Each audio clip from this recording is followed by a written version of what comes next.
Hope he joins us.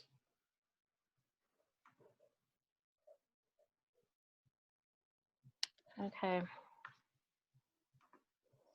All right, so consent agenda, first thing. Yes, does everybody have a chance to read their minutes? Looked okay to me. Is that a motion? Yes. All right, we have a motion. Do we have a second? Susan, was that a second? Did I see you nodding your head? She's saying yes, a second. Okay. All those in favor, raise your hand, say aye. Aye. Aye. Aye, okay. So moving right along. Next up is the views. And I believe we have Shelley joining us from the planning department. Shelley is a planner with the city. And Shelley, would you like to talk to us a little bit about what you know with the views? Yeah. Have you guys had an opportunity to look over any of their application materials? I had a chance to review the site plan that was sent out, and it was about a 1 page of notes on the attachment. Yeah. So that those notes that I provided kind of give just like a very general overview of what the applicant is proposing as far as parks and open space. I will also say that as of this morning, our planning director and the applicant's lawyer had a conversation and decided to take this off of the agenda for this Monday night for Planning Commission and to move it to November. And that was for a couple of reasons. There's a few things that the applicant... Can you hear us at all? Yeah, can you hear me?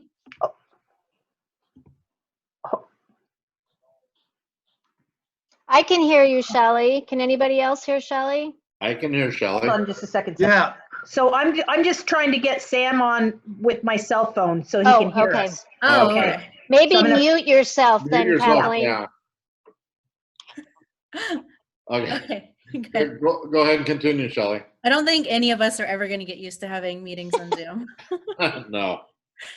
Yeah, so they are switching the meeting from this Monday night Planning Commission to November Planning Commission. And that's for a couple of reasons, including that there are a few things that we haven't gotten from the applicant yet, things like a future street plan, some plant related things. And so we've all just kind of jointly decided that we're going to kick the meeting to November. So that gives you guys some time. If you want some time to keep looking over the application, gives you guys some time to kind of make a decision if you don't want to decide on something today. Well, that's good. Yeah, that's nice. Sam, I can hear you, by the way, now. Yep. Welcome to the party, Sam. So in lieu of that, though, I think it would behoove us to go ahead and have a little bit of discussion. There was a couple of things that I noticed from your notes that you attached. One is that they're planning on forming an HOA and retaining private use of the properties. Yeah. Which I am fine with personally. I think that's fine. And that they will be paying the fee in lieu of, which appears to be two different dollar amounts: a $472 cash up front, or a $519 $400 if it's deferred. Do you know how long that can be deferred? I think it can be deferred up until they apply for their building permit. So they are, it took me a little while to understand this because the way they explain it is a little confusing. So instead of, they're requesting, instead of calculating the total amount, the total fee that they would need to pay, they're asking to split the fee between the single family units and the multifamily units. So when you're doing the calculations based on the single family units, that comes out to 1.55 acres of parkland. And then when you're doing the calculation for the multifamily units, that comes out to 0.41 acres of parkland. So they're asking for those to be separate. And so for the single family lots, they're asking you to pay that amount potentially upfront.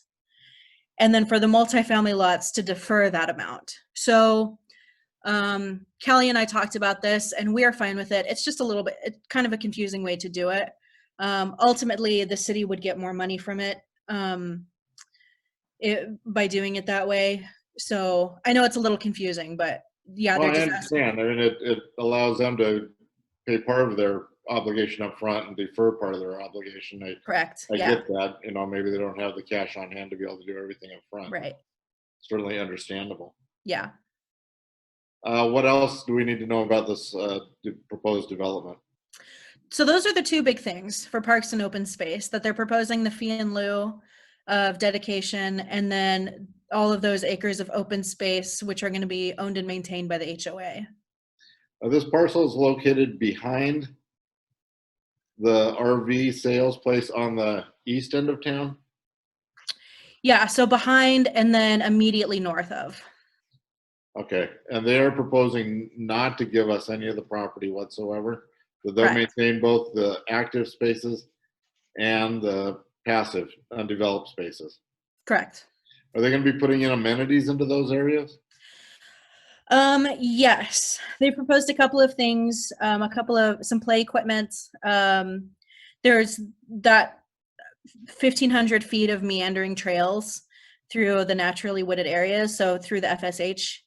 And then they're also putting in like a basketball court. They're putting in kind of like a gazebo area, like a viewing area for Mount Hood, which we actually looked back on the comp plan, and that's something that's already in the comp plan. So we're not counting that as like being above and beyond, you know, what would be required anyway. So yeah, they are proposing a few amenities as part of like the planned development. And are they proposing to restrict public access?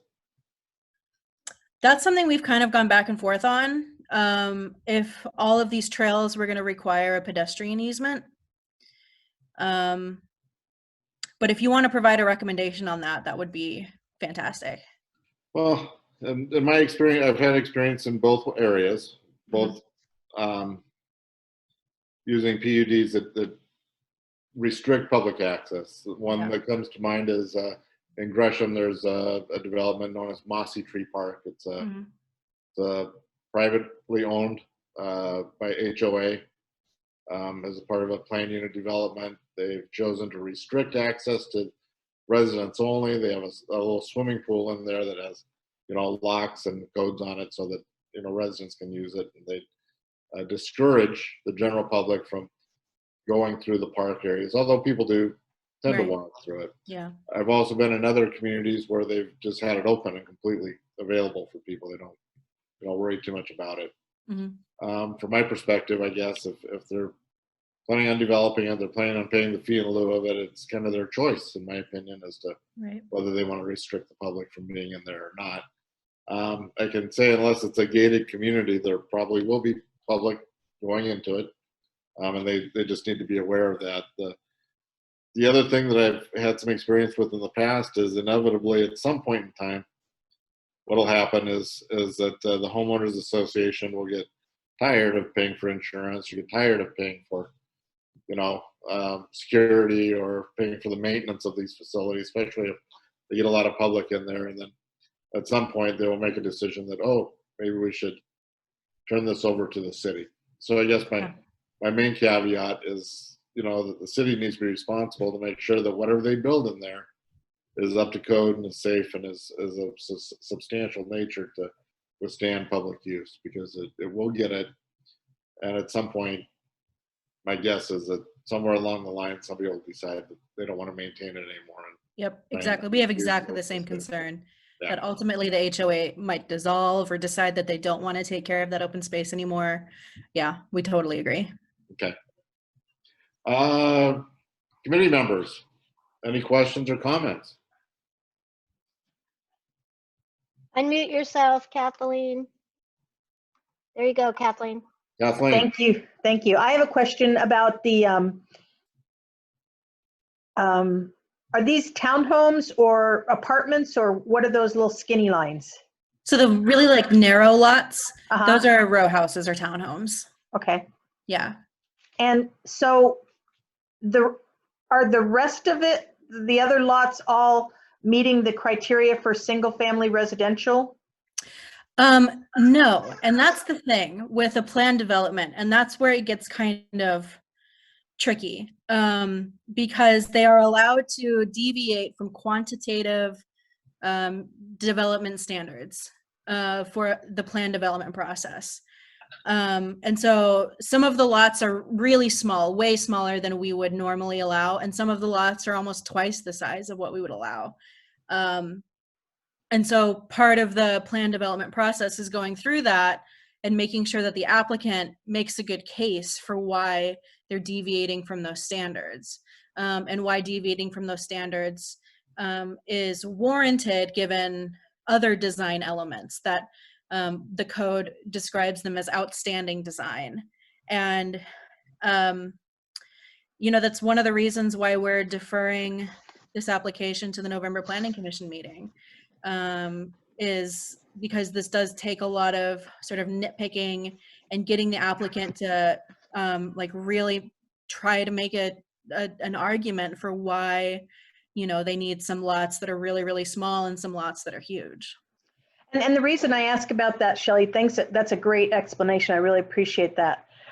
Is kind of what it sounded like in your staff report is that you kind of based the park plan dedication on single family residential. Yeah. And so, but then when I looked at the lots, I'm like, well, these look a bit small, obviously the townhomes, but it sounds like you used for the row houses, townhomes, whatever you want to call them,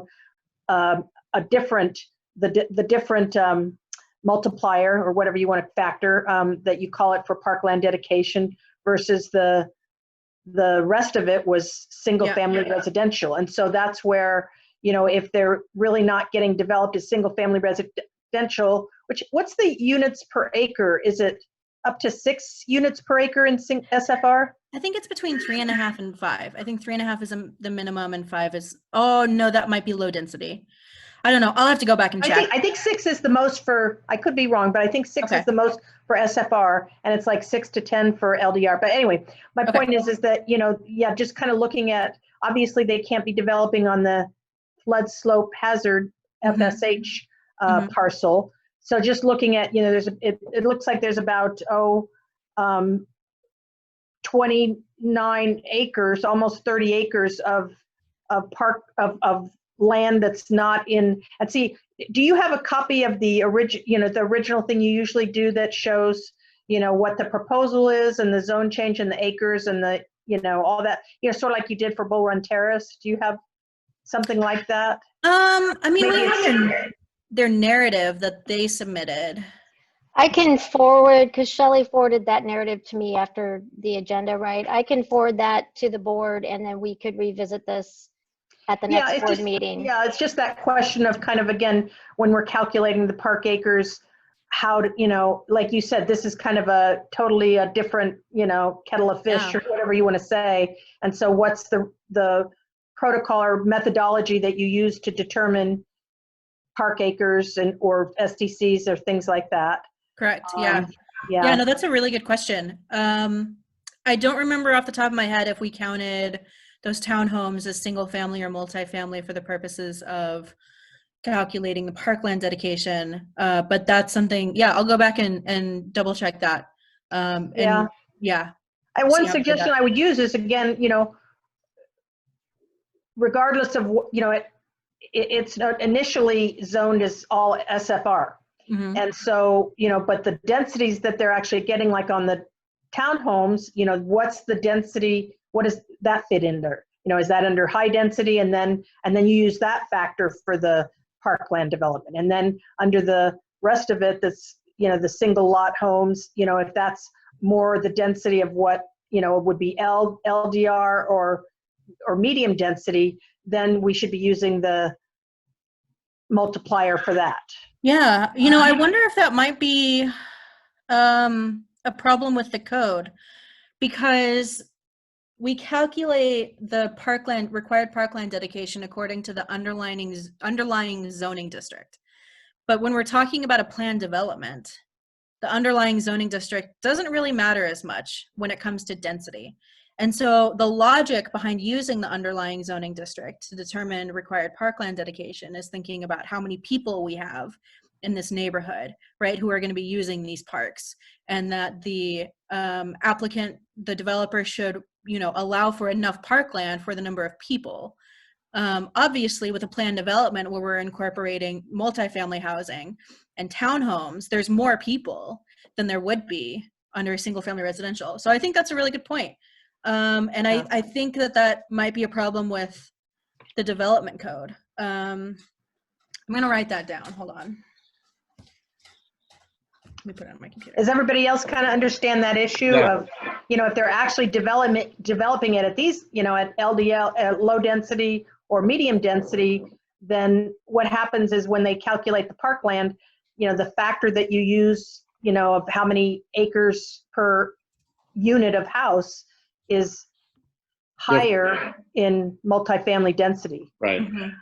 I think that that's important that they use the proposed densities as opposed to the underlying density. But I, you know, I understand the logic behind the original, you know, thought process. It's just that it's evolved a little bit.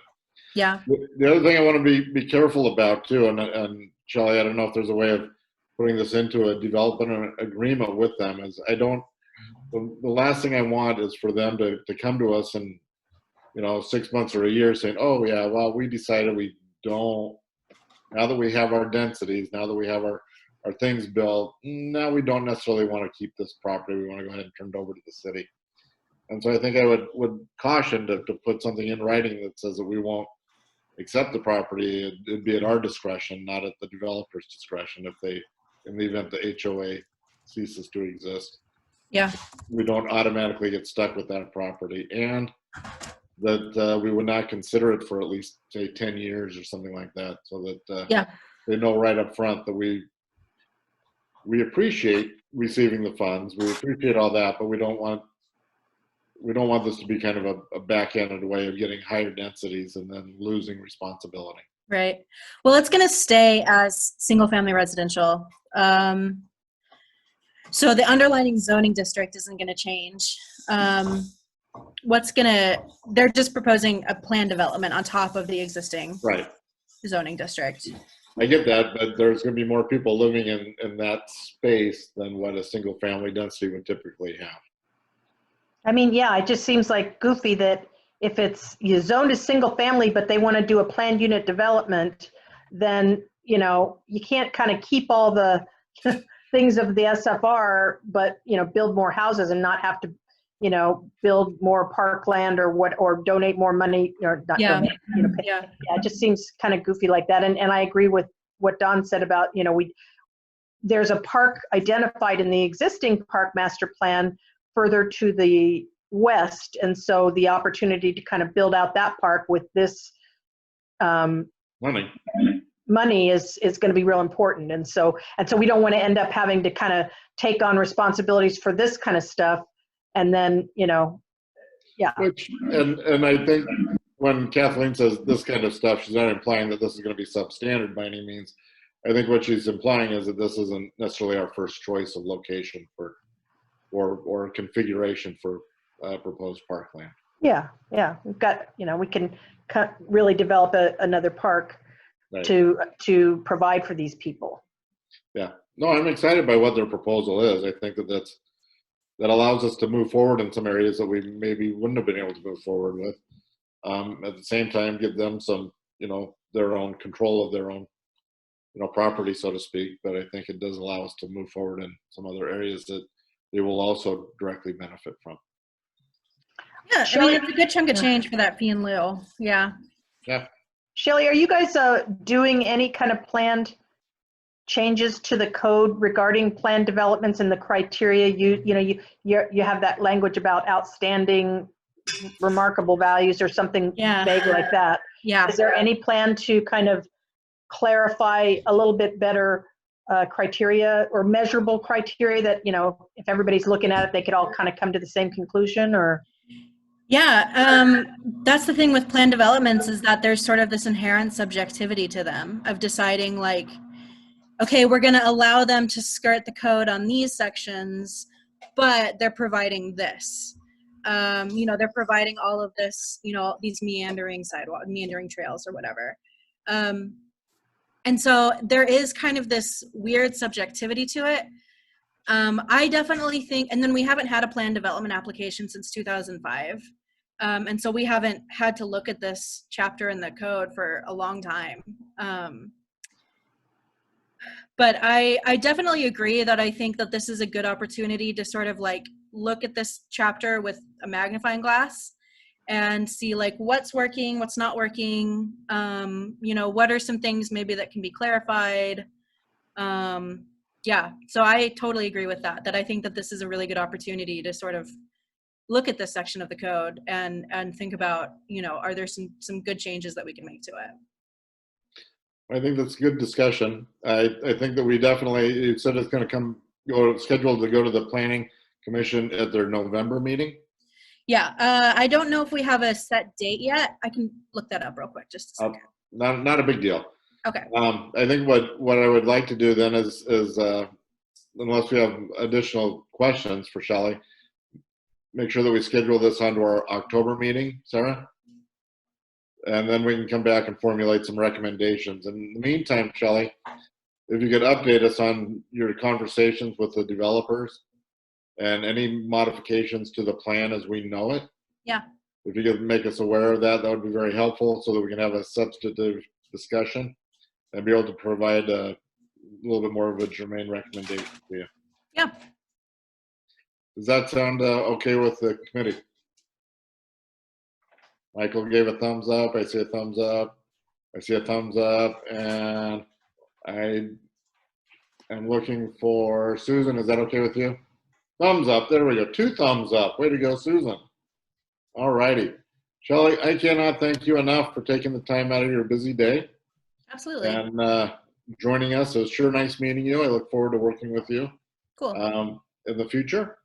And I look forward to our discussion in October. I would value an opportunity to do a quick site visit out there, if at all possible. Yeah. I think that would be a good thing for me and any other committee members that may want to join us. Yeah, there's a bunch of RVs. Yeah, well, that's okay. RVs are fun, but Yeah. we'll look on the other side of the fence from the RVs. Okay, great. Sarah, All right. Sarah, could you kind of schedule a site visit for us? Yeah, Working I'll with work on Shelley? that. You bet. And Shelley, thank you so much. So Yeah, of helpful. course. You're Thank you. welcome. Bye, guys. Okay, very good. Thanks. Okay, moving along then. Let's talk about herbicide use in city parks, and I'm going to throw that back to Sarah. Whoops, Sarah, we just lost your voice. Unmute.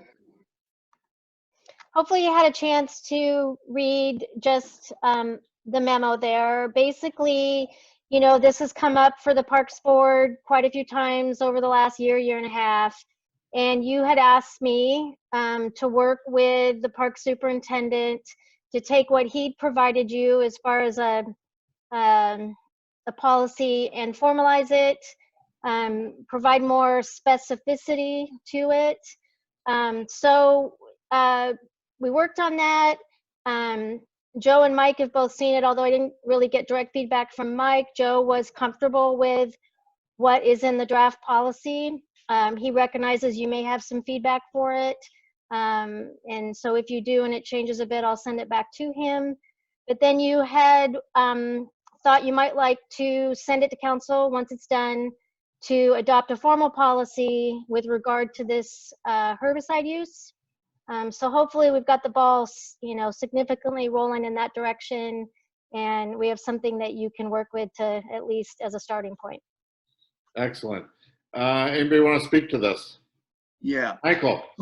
I have a small thing right at the beginning of, let's see, it's on page 15, I think it is. It's the first page of the draft plan. Okay. Up at the top, it says, no pesticides are currently in use in city parks. Herbicides are pesticides. Pesticides is a broader term than herbicides, and so that should say no pesticides other than herbicides are currently in use in city parks. Got it. Very good catch. Got it. Thank you, Michael. Yeah. Anything else, Michael? I'll open it, I'll Let other wait to hear people. from other people. Okay, Susan, how about you? What comments do you have? Oh, you're muted. So You gotta muted unmute. again. How's There you that? go. Okay. Perfect. And oops, where did my thing go? Oh, okay. I think it's a lot better than what it was. Anyway, a few of the things that stood out for me is any place where they said should instead of shall or will. I'm trying to think here, looking for an example. Well, for instance, the very first one on that first page where it says the goal and then considerations, it said minimize. I don't know. I'm uncomfortable with some words that just leave a lot of slip and slide, and instead of defining it as, you know, do this, don't do that. But and maybe that was done intentionally. So let's see. I think it was good that they're going for spot spray treatments. I'm not sure what that means, like how big a spot is. Like in the case of that, the bank of blackberries along the edge of Bornstead, do they consider that a spot, even though it's a, you know, maybe 50 feet long? And anyway, and so, and then, let's see, like where they say where possible. I just don't understand why we can't be more definitive to say applications will be timed to coincide with the, you know, ideal time for weed control. And for instance, and maybe say something like, and to, you know, and to not be at the time when bees or birds are busy, you know, doing something in that area. Let's see, on the signage, that's another example. It says signage should be used. Why not just say signage will be used? And, you know, I was looking at another city somewhere, and they said, you know, like every 100 feet or a minimum of 2 signs, and, you know, things like that. But generally, I'm trying to be positive here. It's hard, right, for me. And the time and date. So like where it says they should be maintained for a minimum of 48 hours. Why not say will be maintained or longer if? So let's see. And then I don't understand the backpack sprayers are preferred over what, you know, why, what does that mean, preferred? What else would you use, and who decides that? And applications like will cease if drift inducing conditions become apparent. I'm repeating myself here in case anybody has got my general drift. No pun intended.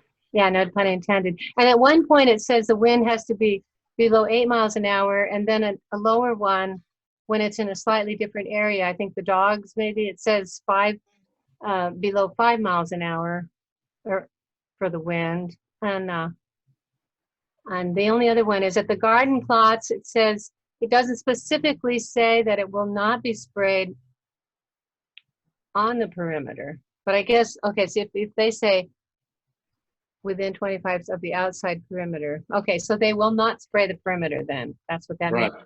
Okay. Right. All right. Yeah. So I think that's the main thing. Those are the main things for me, just kind of changing things to be more definite instead of like, you know, if you're feeling like this today, okay, and not tomorrow, well, so, okay. All righty. That's good feedback. And Sam, do you have any comments for us?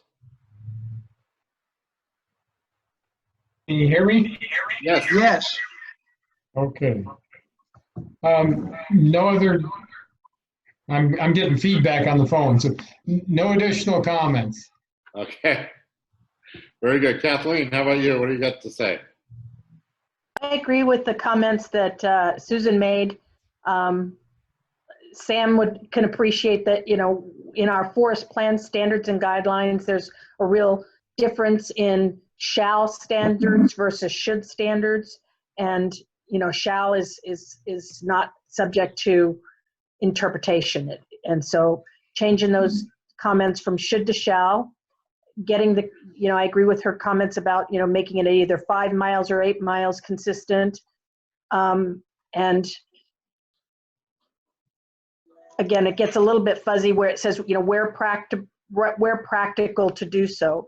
You know, if there's a chance to kind of clarify what that means, that would be helpful. But the other comment though that's kind of fresh is the how does this apply to when they contract out the spraying, and just, you know, kind of clarifying, is that something they do or not do, or these will be, you know, implemented regardless of whether it's contracted out or not. Just some of it's just the communication to the contractors, the communication to the, you know, I think some of the devil's in the details about how it actually gets implemented, and making sure that the park employees are really clearly aware of this policy. You know, so maybe that the policy will be posted, you know, or, you know, reviewed every year with the park employees, things like that, something like that. And just clarifying how it would get implemented if it was contractors. Okay, that's good. I have a few comments I would like to make. Okay, I'll wait till the end.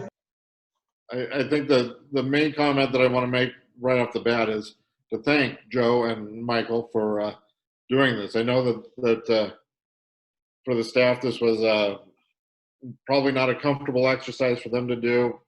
I think that it required a little bit of a change of perspective for these folks, and I very much appreciate their willingness to put down in writing, you know, as what they're practicing, and share that with us. With all that said, I absolutely agree that there should be some stronger qualifiers in there, or maybe some non-qualifiers in there that says, yep, this is what we will do and this is what we will not do. I appreciate the fact that they stated right up front that they'll use and abide by all the, you know, directions of the label on the pesticides. I think that's a very important thing to do. I appreciate the fact that they said that they would stay beyond 25 feet from the community garden and the outside of the playgrounds. When I read that, looking at Bornstead Park, I consider the outside of the playgrounds to be the curbing around the playground, not the actual playground equipment, but all the bark dust ends, or the wood chips ends, there's curbing, and then 25 feet from that is where I take a look at that. In responding to Susan's point of, well, not a tank sprayer, what? Well, I can tell you that if not a tank sprayer, I'm fine going down to smaller sprayers than backpack sprayers. But there are large tractor pull tank sprayers that I don't want to see out there. And I think that that's what they were trying to get to, is we're not going to use those things. We're going to keep it to a backpack sprayer. It would be nice if they would say a backpack sprayer or smaller, so that they have a little bit of wiggle room if they don't want to do that. I would caution not to eliminate all insecticides. That there might be cases where, in the case of, say, yellow jackets or hornet's nest, where it would be expedient for them to be able to use insecticide to deal with a hazard like that. I would like them to have that freedom to be able to do that, but I don't want it to be a common practice by any means at all, just more of an exception to the norm. Lastly, I would like to see at some point, not necessarily in this iteration or at this point in time, but at some point, maybe a little bit more strengthening to alternative practices to pesticides. The use of non-permeable surfaces underneath the playground, or underneath benches, around drinking fountains, and underneath bleachers, for instance, to reduce the need for pesticides.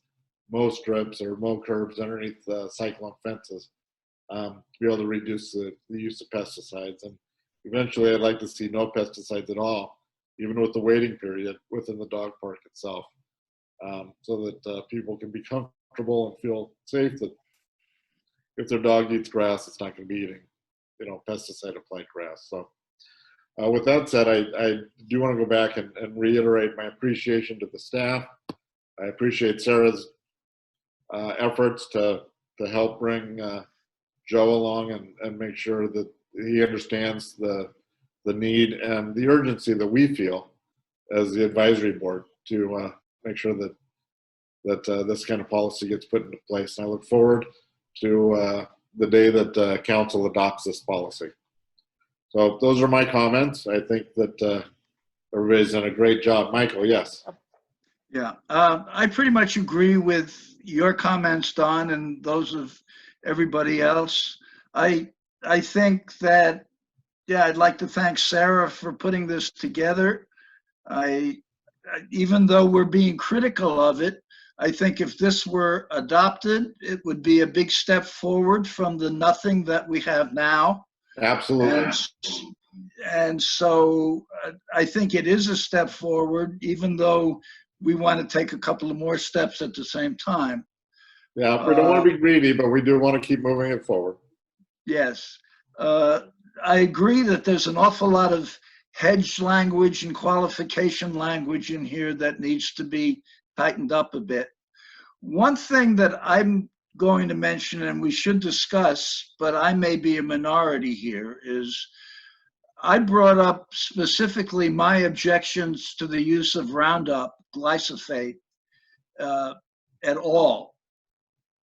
Now, there is no mention of products in here at all, and maybe that's the way to go.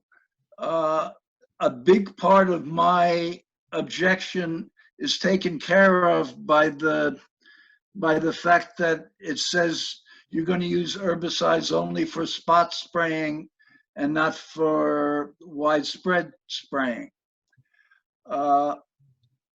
If I had my druthers, I would prefer to see something in here that said that glyphosate was not going to be used at all, but I suspect I'm not in the majority on that.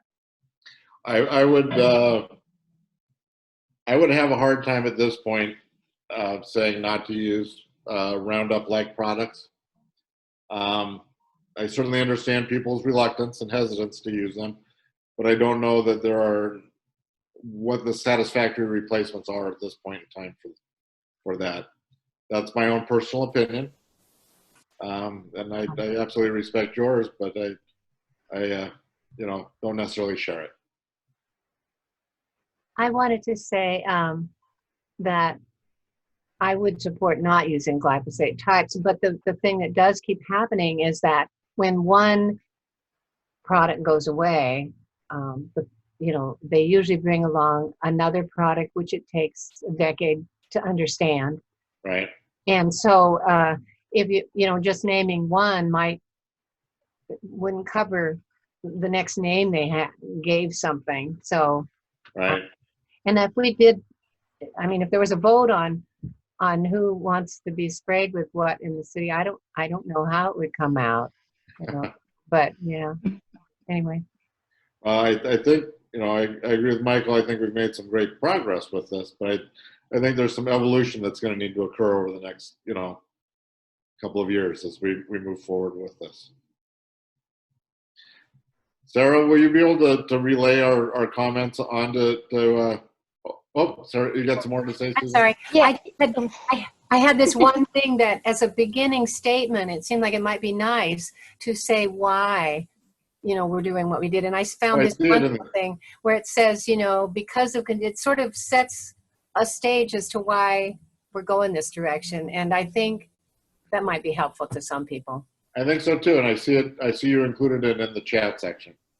Okay, great. I'll grab it from there. Susan, maybe you could email it to me. Well, can you plunk it off of there? But I can email it, yeah. I think I can pull it off the chat, but just in case. Okay, thanks. So Sarah, can you relate our comments on to Joe? Yeah, what I'll do, I just want to clarify a couple things. First of all, I don't take it at all as criticism. This is the kind of feedback we wanted and expected. And it really helps me take this draft and tighten it up. And I want to clarify that the semantics were my mistake. I totally know the difference between should and shall, and that's a point well taken. So I will tighten that up. and a few other things. I've made some notes, but I'll go back and listen to the recording. And what I'd like to do is at the next meeting present you with another draft that I've tightened up and Joe has seen, and hopefully we can get Mike maybe to weigh in too. And on the glyphosate issue, I've noticed, in doing my research, because I've read through a lot of policies, and a lot of what you see here I've taken from a lot of Portland Parks and Rec. I took a lot from Portland Parks and Rec.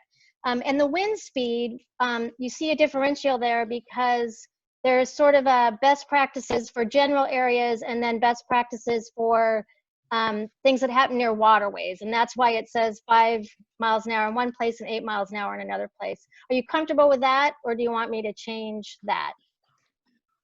I think if you have specific reason for the difference, then keep the difference. Okay. And what I started to say is in my research, I noticed there are some big cities, Seattle being one of them, that is experimenting with pesticide-free parks. And I think we'll start to see some trends where, we'll get more information about that. I think one of our challenges is staffing. It's not an insurmountable challenge necessarily, but there is, a piece there that I think the board needs to consider too. I think it's a good goal to move towards. Yeah. Talking about evolution, it's a good place to want to evolve to. Yeah, yes, agreed.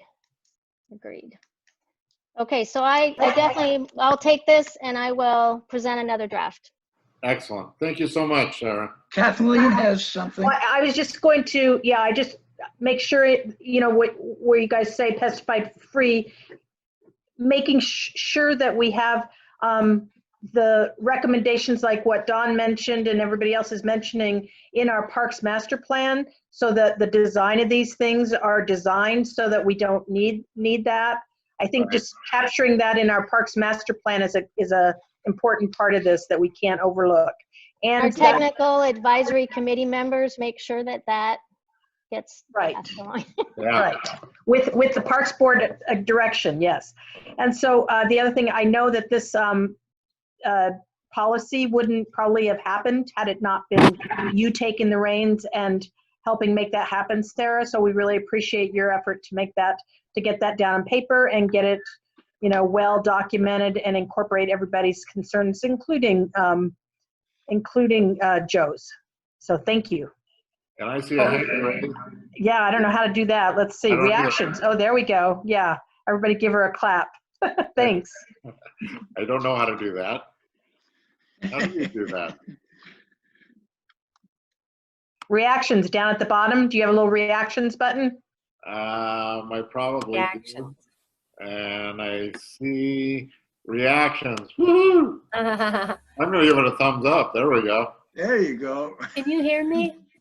Yes. I can. Oh, I just wanted to know if Joe or any of the parks people had noticed the efforts the community garden people were making to manually keep the perimeter of the garden looking respectable.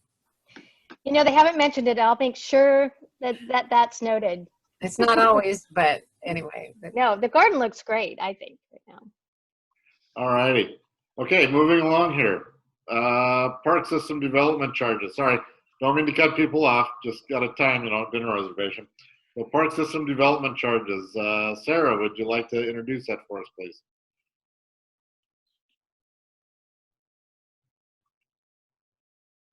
I'd be delighted, but let me get to my other screen here. Yeah, no problem. Refresh my, where did it go? Okay. Oh, okay. So there had been a question at a board meeting about who pays for the half-street improvements. I did not know the answer to that, and I wanted to make sure I followed up with you all. So I got an answer to that, and I've put it in that staff report. It comes out of the park SDCs. There's a little history there. For a long time, developers would develop the parks and donate them back to the city. Best recollection, I think it was Nancy, said that when Bornstedt came along, they were faced with these half-street improvement costs, and it was a bit of a surprise at that time. But that is in fact how those are paid for now. It is believed that at that time they went back and increased the SDCs to help cover those costs. And certainly from what I gather from all of you, from other staff members, there is a desire for those SDCs to be looked at closely and reviewed and probably increased for a variety of reasons, that being one of them. Obviously, costs go up. It no longer probably cost us, what did it say, $77,000 per park acre to do those half-street improvements. So again, as part of the master plan, there's a lot of things that get triggered. And one of those is looking at the SDCs. And I haven't been able to speak directly to Jordan, but I believe that they have spoken to another consultant that is already under contract with the city to take a look at those. Good. I can tell you that, you know, firsthand experience, Gresham, Ashland, Oregon City, most recently, all use the same methodology. It's if there's a half street improvement that needs to be done next to a park, it's always the park's responsibility. Okay. And it always comes as a shock as to how much money it costs us. And it's always frustrating, but it's always kind of been the, well, not always, but that's the standard operation that I've been used to for the last 20 or so years myself. So not a particular surprise for me. Well, I think some of it goes back to the way the development code has the requirement that houses around a park shall face the park, Yeah. which then makes it so that the park is kind of on its own, you know, piece of land, and all the houses are across the street from it. Yeah, it Which makes then- it really expensive for us. Right. On the other hand, having backyards go up to the park, then we get all the lawn clippings and dog poop thrown over, Comes over the fence. You know, there's no, you know, which is, yeah. But, and the reason I question this is because, you know, most people using the road are driving, you know, they're not driving to the park, they're driving to their house, which is why I kind of just question why the parks would even have to pay for it, because the road is there not for the parks, it's there for the, you know, transportation needs of the subdivision. I don't, you know, it just from a common sense, you know, who profits or who benefits from the road, it's not the park. So I get it, you know, I've kind of been schooled on the whole thing of it doesn't make any sense that parks should pay for it, especially when the streets budget, you know, we can afford to pay millions of dollars to build streets around here. They, you know, they got all sorts of sources of money for gas tax and all this other stuff. And so it's a little bit of a big deal for us. It's not as, you know, to build a half a street for the streets fund is nothing at all. So Right. I don't know if there's any chance to change, you know, to open that up a little bit in the future, but I get it that the city's got to pay for it. We obviously can't put it to the developers, but you know, who pays and which fund, and I don't know if there's any, you know, any flexibility, but I understand the rationale. Well, I don't understand I don't agree with the rationale. I understand somewhat of what they're talking about, but it's, like I said, the parks don't benefit at all, because, you know, if there was parking along the street for the park, that might be different. But anyway, I'll get off that rant now and Okay. just, you know. Save your soapbox for something else. Right, yeah. All right, thanks. Okay. Alrighty then. Let's see what's next on the agenda here. I'm scrolling back to find my agenda. There it is. Master plan update. Sarah. Yeah, so I sent you something late today, pretty exciting. The virtual open house is going to go live probably as soon as I get off from this meeting and have time to load it on the website and do a couple other things to get the word out that it's open. It'll be open, from my understanding, I believe, till October 11th. And we want to do everything we can to let the community know that this opportunity is available. We are going to do, Carol and I are going to do some door-to-door flyers in the specific neighborhoods where there are park concepts. Excuse me while Sorry, don't mean to laugh. Okay. He got stuck, but he's scratching my chairs.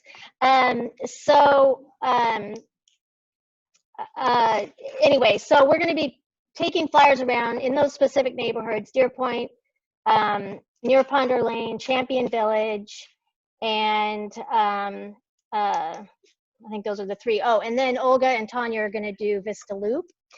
Just because there are specific conceptual plans for those parks, and they are certainly up as far as the list goes of parks to be developed. So we want to make sure those neighborhoods have an opportunity to participate in the virtual open house or to get a hard copy if they would like it.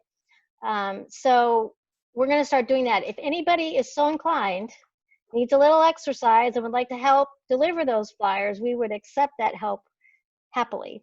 What day are you going to do this? Well, we're going to start potentially tomorrow afternoon. Oh, shoot. You're going to be gone. I'll be happy to do the neighborhood I'm in right now. Okay, right. Well, you're not necessarily. You can just help spread the word when you get home, when you're at the park and stuff. I will do that. But it's a lot of homes. But we just felt like we wanted to be really proactive and make sure that people know, because one of the concerns I have is that they're going to see a conceptual park and they might think that's a done deal, and want to be sure that they know that they can provide feedback about what goes in their specific neighborhood park. So, and I don't want them to miss the opportunity to participate in that virtual open house. I think it was really well done. It should be good. Very good. All righty. Sarah, I think it's also a good idea to just go around to the, so many of the neighborhoods have those mailboxes. And even if it's not in the target neighborhoods, just putting that, a flyer on those mailboxes is kind of, a lot of people aren't on Facebook or whatever. And that's a great way to kind of just give people a heads up. Yeah, we'll do what we can, but we're going to be, we're talking already probably over 500, 600 homes that we're going to be knocking on. So, but we have, some time. So maybe if we spend a little bit of time every day over the next week or so, we can get to some of those mailboxes too. But certainly in the target neighborhoods, we'll do that as part of our walk around. Well, I'm willing to go post them on mailboxes in all the different neighborhoods. That'd be great. I'd be happy to do those on our mailboxes. Okay. That'd be great. That's a great suggestion. And I'd be happy to a lot put of them people on the rule signs up in the parks too. Okay. So, I'll try to get some laminated. that'd be great. Okay. And then I'll let you know when they're available, and I can either drop them off or you can swing by and pick up a batch. Sounds good. Are you Any other comment? Oh, yes, Susan. talking about actually knocking on their doors, or just? Well, we're going to knock on the door. If they're not there, we'll leave it for them. I just don't want people to think, we're walking around taping things to their door and not know why. So Wear a mask. yeah. Oh, absolutely. Absolutely. We'll Okay. definitely wear a mask and maintain 6 feet. Yep. I will kind of give a little bit of an update. They are putting the, what is it, workshop? What's it called? Virtual open house. Virtual open house, right. Such foreign words. For the Spanish, they're putting it in Spanish and really kind of trying to reach out to the different neighborhoods to make sure that we have it in a second language. They can either get it a paper copy or do the online workshop in Spanish. Great. All righty. I heard that because I have my Bluetooth headphones, but my dog is trying to rip my couch apart. Not sure what's going on. Hey, community garden, Sarah. Is there any reason that we can't forward that to other people? You said Yes, that just wait. If you could wait until After. it's for sure online, I'll let you know. And Oh. maybe I'll send you another email with a little more appropriate introduction to it that you could forward. That'd be great. Thanks. Okay, community garden report. Okay, so I found out that Neil is no longer with the ant farm, and it took a little while, but I'm in contact with a new person, and probably going to meet them out there either Friday or Monday to review what Neil and I had talked about as far as redoing the garden boxes. So that has slowed a little bit, but it sounds like this new person is super skilled and has a lot of background in this kind of thing. So I'm hopeful that we'll be able to get a bid we can afford to get those boxes fixed up. You know, I know it's a little late in the year, but is it possible to use garden hoses out there? Oh, yes. I mean, you mean not have to bring your own? Yeah. Yeah, I think so. Let me double check with Jordan. There was, you know, we're not in phase 2 yet, but playgrounds are open, which is another thing I have to update you on. But I would think if playgrounds are open, that we could reattach a hose to those nozzles. Well, and if we're grabbing the hose bib to open it up, there's not Yeah. much difference between that and dragging a garden hose. So Right. You're right. You have to attach it, don't you? So good Yeah. point. Good point. And they've released the big chipper too, Okay. and that was I would guess the answer to that's going to be yes, no problem. We can that'd be great. bring a hose Okay. out there. Tell us a little bit about the playground guidance. So not too long ago, I'm trying to remember the exact date. I want to say September 4th, 14th. I don't know. The governor changed, or I should say the state guidelines changed for playgrounds. It allowed us to open them. We ordered some new signs. You'll notice them out there, just with some recommendations that people remember that, you know, they still need to pay attention to social distancing and sanitation, all that kind of stuff. And also letting them know that the city will not be sanitizing the equipment. But they're open, and, you know, people have been using them for a while. So they're officially open based on the new guidelines. Good. And we have some new signage out there. Very good. Thank you very much. Yeah. All righty. Well, that concludes. Have you put that on Facebook that they're all open? I know that there was, I didn't because the signs took quite a bit longer this time, even though it's fast signs, because they had to close because of the smoke and other things. They got behind. So it took a little longer. So we weren't able to pick up those signs. I think it was Monday I picked them up. And so Joe was going to go around, I think, yesterday. So I think I could post it now. yeah, that'd be good, just because there's questions and everybody's chiming in. Just go ahead and use them, and, you know, oh, I don't want to break the rules and all that. So yeah. Okay. So Yeah, I'll on post it. Facebook. Go ahead and share it when you see it. All right, That's good. thanks. Sam, you have a question? Yeah, just a clarification. So the playgrounds, does that include basketball court or anything else?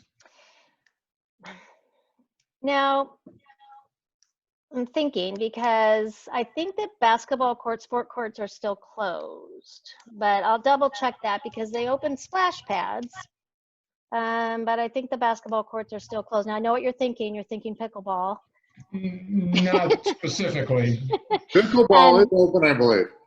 Yeah, and unfortunately, I think we're reliant. I shouldn't say unfortunately. They've been great partners in this, but they. I don't believe that they've opened their facilities yet. But Sam, there may be an opportunity to open up that conversation with them again. I was just thinking like Tupper Park or you know, other parks where there's a playground, and yeah. So I think you could go down there and use that for pickleball, but I don't know that you're supposed to be using. Oh, just in general. Pickleball. Okay. Yeah. Let me double check on the basketball courts because it wasn't officially listed, I don't believe, in the guidelines. So we didn't. Now, the thing about basketball courts, though, is it's not the court itself that they're discouraging. It's the Contact. It's a, you know, 1-on-1, 5-on-5 kind of play that if everybody's been on shot hoops, it wouldn't be a problem. But it's a close body contact, continuous close body contact. That's the Yeah. concern there. It wasn't specifically noted in the new guidelines, so I'd Yeah. have to do a little bit deeper research. But I admit I have quit looking at those guidelines now that I'm not responsible. So I'm jealous. yeah, it's not fun. So, all right. Any other? Oh, I see a hand. Michael. Some of you already know this, but let me make it an official announcement. My term on this Parks Board is up at the end of December, and I will not be applying for reappointment. So if any of you would like to recruit for my seat, by all means, go ahead. Thank you very much, and thank you for your service, by the way. Thank you, It's been a Michael. pleasure. It's been fun serving with you. Thank you so Likewise. much, Michael. We still have you for a few more months, so you don't get off easy. Right. Any other comments or concerns or suggestions or questions? So for the next meeting, what we've got so far is the views, right? And is there any updates on the Bull Run Terrace business? I know they've postponed the planning commission presentation to the October 23rd or something like that. I have not seen any additional new information. I don't think there's anything that answers your questions that you had that you wanted resolved before you considered a recommendation. Is that right? Because you wanted to see more solid numbers. Yeah, I think we wanted to see more solid numbers as to what they're building and how much of they're building. I'm assuming that you're talking about the one out by the Highway 26. Yes. Yes. Yeah, sometimes I can't remember the names. Mhm. Sorry. But yeah, I think we were looking for more specifics on what's actually going in there. Other than, well, we think this and maybe that. And we haven't seen any updates as far as that goes yet. Okay. So are there any other agenda items for next month that we should kind of Well, get I'm on the? gonna update that herbicide policy.